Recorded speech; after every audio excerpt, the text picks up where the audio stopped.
Bharat Ratna doctor Bhimrao Ambedkar को कोटि कोटि नमन। ये कार्यक्रम डॉक्टर भीमराव अंबेडकर के जीवन पर आधारित है, जहां भारत की जनता के प्रति उनके योगदानों को पूरी सजगता से चित्रित और रेखांकित करने का प्रयास है। कार्यक्रम में दिखाई गई घटनाएं लब्ध प्रतिष्ठ पुस्तकों से ली गई हैं। इस कार्यक्रम के जरिए चैनल की ओर से एक विश्वसनीय, सजग और सकारात्मक प्रयास है कि डॉक्टर बाबा साहेब भीमराव अंबेडकर के जीवन की संघर्ष यात्रा एवं गौरव गाथा पूरे आदर के साथ घर घर पहुंचे और उनके योगदानों से सभी संपूर्णता में परिचित और आह्लादित हों। मंगेश, ये गुरुजी ऐसे नहीं मानेंगे, इन्हें जात से बाहर करना ही पड़ेगा। सेठ जी शांत रहिए, शांत, यही हम सब के लिए बेहतर होगा, वरना वो भीमराव फिर से एक नया मोर्चा खोल देगा और उसमें आप उलझ जाओगे। अरे हमारी लड़ाई किस बात की थी? यही ना कि वो भीमराव विद्यालय नहीं जाएगा। तो नहीं जा रहा ना, तो जीत तो हमारी हुई ना सेठ जी। बिल्कुल सही कह रहे हो भाई। अगर हम इसी तरह एक एक को जात बाहर करते रहेंगे तो हम तो अकेले ही रह जाएंगे। हमारा भीमराव आज जीत गया और भीम को इस जीत की खुशी पर मैं आज रात में भोज दूंगा। अरे वाह ध्रुव, मेरे लिए नहीं, अकेले भीम के लिए। और हाँ, मुझे, मैं भी तेरी बहन हूँ ना, मुझे भी नहीं, हम सबको। और मेरे लिए भी नहीं।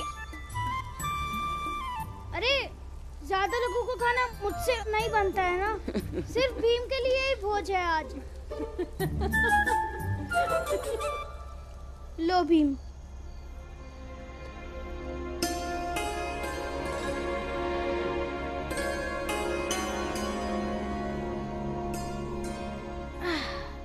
भीम, याद रखना कि जब तुमने हार और जीत के मायने बदल दिए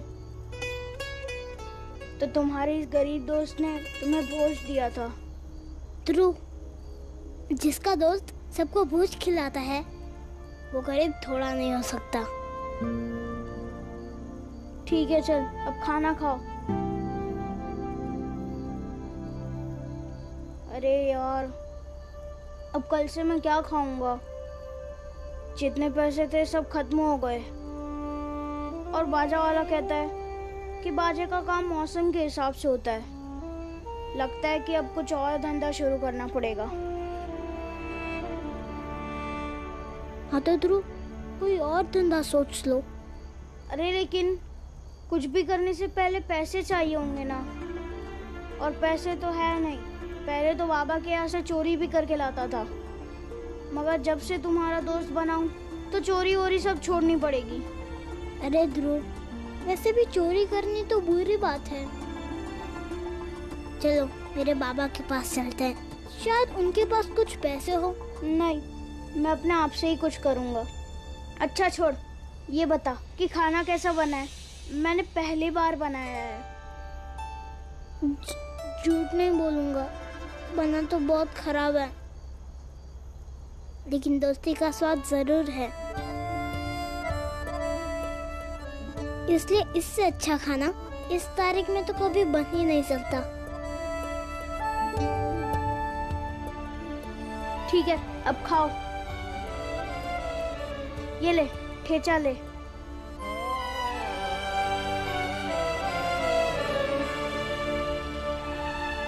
जब हम माओ में थे तो हमारे पास सब कुछ था, बड़ा पद था, रुतबा था, पैसे थे,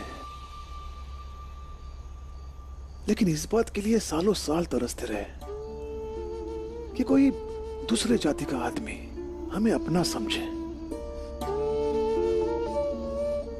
भीमा भाई, काम से आते आते अगर मेरी परछाई खाने के डिब्बे पर पड़ जाती तो वो लोग खाने का डिब्बा फेंक देते थे। और आज सातारा में हमारे बेटे के साथ कोई ऐसा खा रहा है, विश्वास नहीं हो रहा है। देखिए, हमारा बेटा एक नई तरह की दुनिया के करीब जा रहा है, बहुत बड़ी बात है।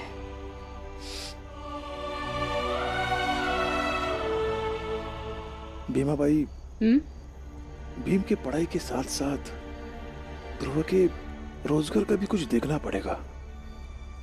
हाँ, करना तो पड़ेगा ही।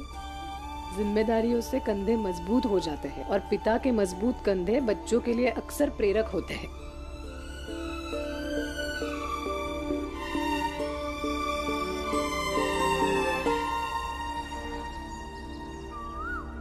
माधुरी दीदी ने और कामदा दीदी ने मुझे यहाँ क्यों बुलाया?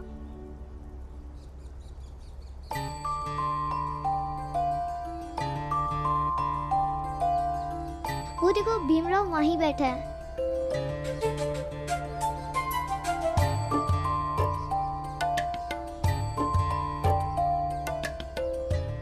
भीमराव, हम आ गए। बधाई हो मेरे भाई, कल जो हुआ उसके लिए। लेकिन कल तो मैं विद्यालय के अंदर गया ही नहीं था। चले ही गए होते, मगर दूसरों की तकलीफ नहीं देख पाए। ये भी तो जीत हुई ना भाई। ये देखो, दीदी ने खास तुम्हारे बनाए हैं। ये भी खाओ। अरे कामना दीदी, मैं दो कैसे खा पाऊंगा साथ में? नहीं, खाना पड़ेगा। बाद में खा लूंगा बस।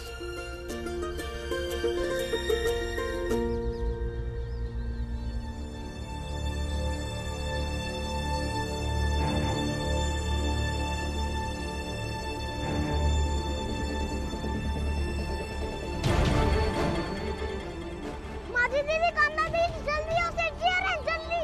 आ रहे हैं तो कोई बात थोड़ी ना करे, जिसे भाई बहन उसे सिर्फ लड्डू खिला रहे हैं। कामना दीदी की फिर विदाई भी है एक हफ्ते बाद। फिर ये सेठ कहीं देख लेगा और पूरे गांव वालों को बता देगा और फिर बेवजह बवाल हो जाएगा। जल्दी जाओ, वहाँ चलते हैं।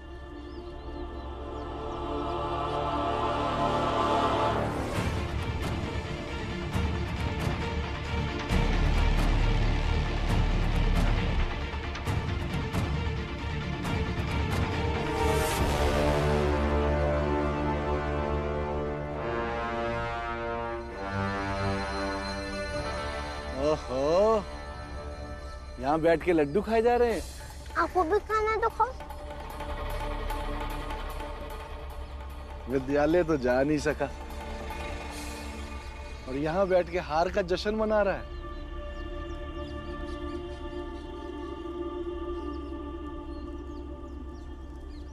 सेठ जी, आप हमेशा जीत और हार की बातें सोचते हैं क्या?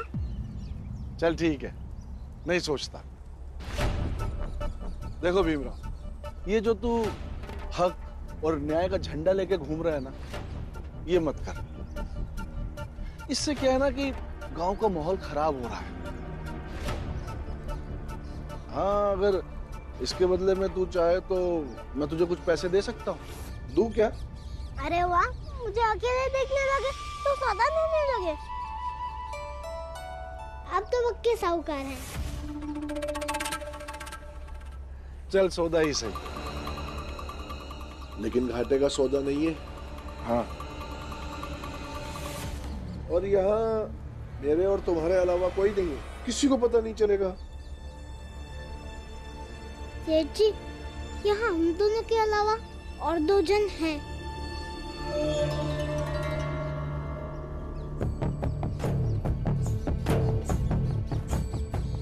दीदी, उसने हमें छुपने के लिए कहा, अरे वही कह रहे कि यहाँ और दो लोग हैं।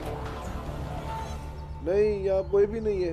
अरे सेठ जी, हम दोनों के साथ हमारी दोनों आत्मा भी हमारे साथ है ना। आपकी आत्मा का तो पता नहीं, लेकिन मेरी आत्मा मेरी तरह जिंदा है। जब मैं कुछ सही काम करता हूँ तो वो खुश होती है और कुछ गलत करता हूँ तो वो दुखी होती है। और ऐसे में अकेले अकेले लड्डू खा रहा हूँ, मैं अपनी आत्मा को दुखी भी तो नहीं कर सकता ना। तेरी भलाई के लिए तुझे समझा रहा था, नहीं समझ रहा? मत समझ। जैसे तुझे विद्यालय जाने से रोका है ना, ऐसे ही तेरी जिंदगी में जहां जहां तू जाएगा हम सामने आएंगे और तुझे रोकेंगे। देखते हैं तू क्या कर लेता है। सेठ जी, लड्डू तो खाते जाइए, लीजिए। सेठ जी, कांदा दीदी, माधवी दीदी, आ जाओ। सही कहा तुमने। लो, लड्डू खाओ। नहीं, पहले तुम खाओगे फिर मैं खाऊंगा।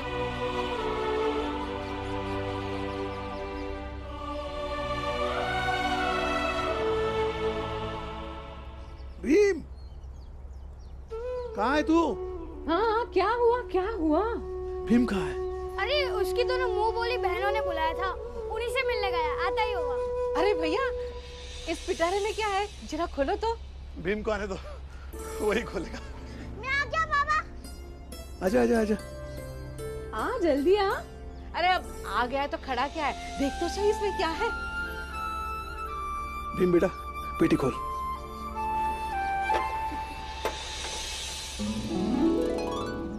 किताबें इतनी सारी।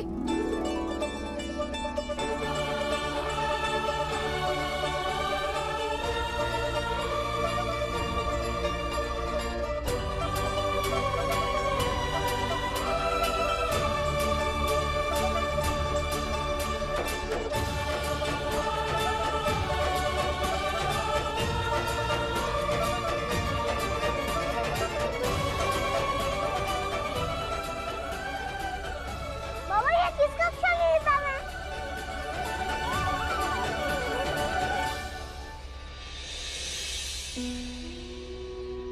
इन समाज वालों ने तुम्हें दीवारों से बनी विद्यालय और कक्षाओं में प्रवेश करने से मना कर दिया, इसलिए मुझे जितनी किताबें मिली वो मैं सब लेके आया हूं, ताकि तुम कक्षा की सीमा से आगे निकलकर कुछ पढ़ो। जितना मन चाहे उतना पढ़ो।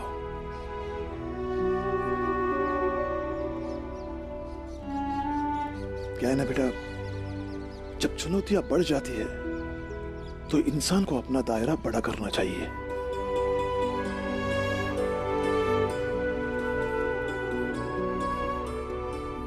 और इन किताबों से ज्यादा मददगार मनुष्य को अपना दायरा बढ़ाने में और कुछ नहीं हो सकता।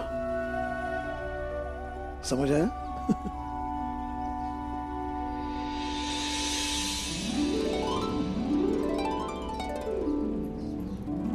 सब तेरी किताबें, ले कितना पढ़ना चाहता है पढ़। बाबा, जब मैं बड़ा होऊंगा, पैसे कमाने लगूंगा, फिर एक घर बनाऊंगा जिसके अंदर सिर्फ मेरी किताबें रहेंगी।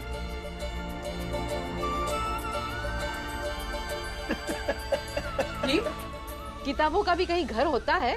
किसी का होता है या नहीं होता है, लेकिन मेरा होगा, आपके भीमराव का घर।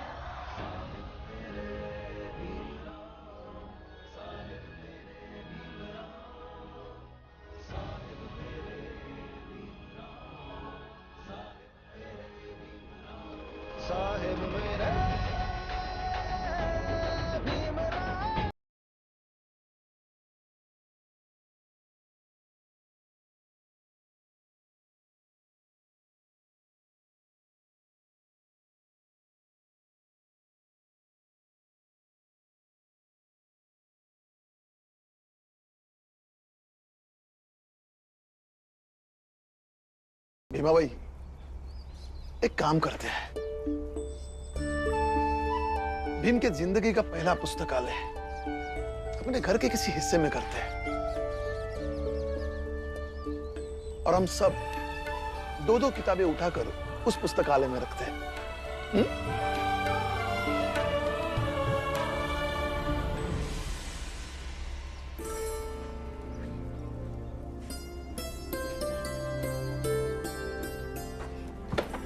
आप तो लोग किताबें यहीं रख दीजिए, मैं खुद सजाऊंगा। अकेला? अरे लेकिन इतनी सारी किताबें सजाते सजाते कितनी देर लग जाएगी बीवा? आई, चाहे जितनी देर लगे, मैं ही सजाऊंगा। भीमा भाई, उसको किताबों के साथ ही रहने दो। हाँ हाँ, रहने देती हूँ। पता है आप दोनों बाप बेटे कैसे।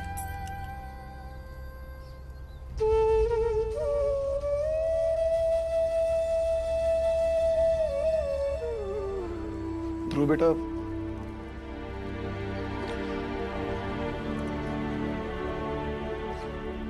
बेटा ये कुछ पैसे रख लो, और इन पैसों से अपना रोजगार शुरू कर लो।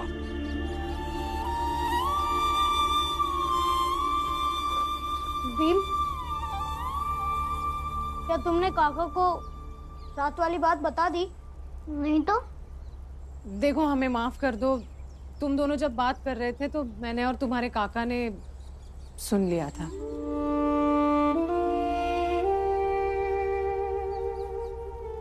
ले लो ना पैसे। शुक्रिया काका, लेकिन मैं आप लोगों से पैसे नहीं ले सकता। उधार समझ के ले लो, जब कमाने लगोगे तो लौटा देना। हाँ ध्रुव, रख लो। अब तो तुम हमारे परिवार का हिस्सा हो ना। ध्रुव, वैसे तू कौन सा काम करेगा? मैं जूते चप्पल सिलूंगा और पॉलिश करूंगा। नहीं,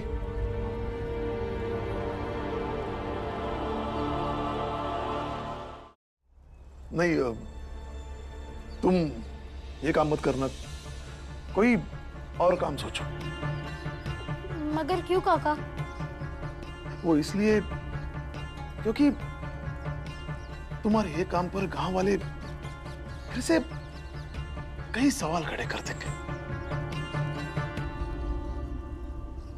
और लोग तो यही कहेंगे ना कि भीम और उसके परिवार ने अपने दोस्त से वही काम करवाया जो छोटे लोग करते हैं। इससे उनको बेइज्जती महसूस होगी और कोई नया बखेड़ा खड़ा कर देंगे। हाँ ध्रुव, वैसे परेशानी मोल लेने से क्या फायदा? वही तो, पता नहीं इस बात पे कितना तमाशा करेंगे ये लोग। आप लोग सही कह रहे हैं। मेरे कारण वो लोग आप पर भी आरोप लगाएंगे।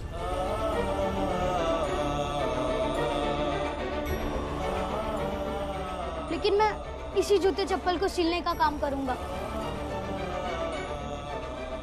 क्योंकि लोगों ने मेरा अंतिम संस्कार कर दिया है।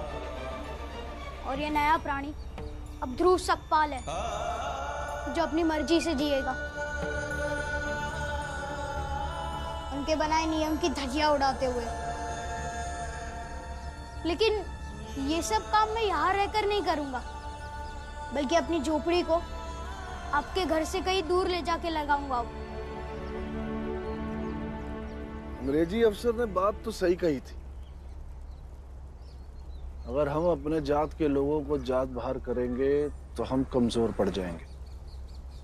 इसलिए हमने सोचा है कि अब उनकी एकता पर चोट करेंगे, जिससे उनमें बिखराव होगा और वो कमजोर पड़ जाएंगे। हाँ, ये बात बिल्कुल सही। किसी तरह हम उन्हें तोड़ने में कामयाब हो जाए, फिर तो वो अपने आप कमजोर हो जाएंगे।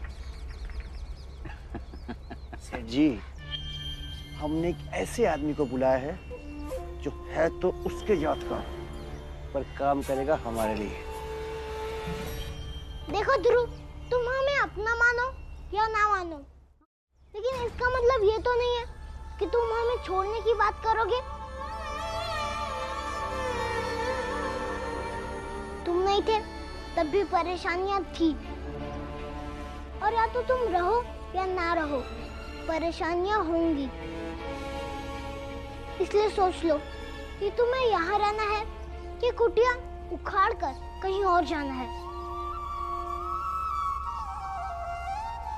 ले जाना है तो ले जाओ, ऐसे झूठ मूठ का काका काकी दीदी भैया ऐसा नाटक मत करो।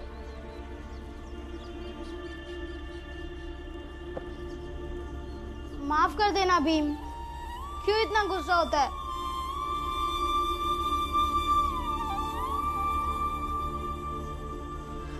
माफ भी कर देना दोस्त।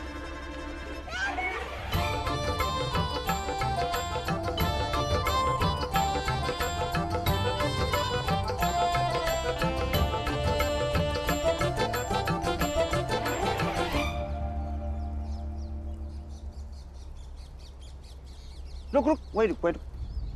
तू पुरंजन का भाई है ना? जी। क्या नाम है तेरा? निरंजन। हाँ हाँ हाँ, तेरी बीवी बीमार है, पुरंजन बॉम्बे गया पैसे कमाने, लेकिन तेरी मदद नहीं करता। कैसा भाई है। ले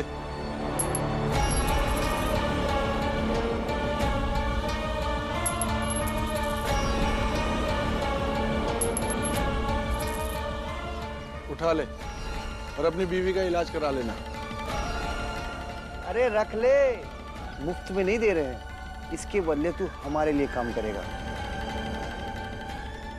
बड़ी हार और जीत की बात करता है भीमराव। अब देखता हूं अब कैसे जीतता है।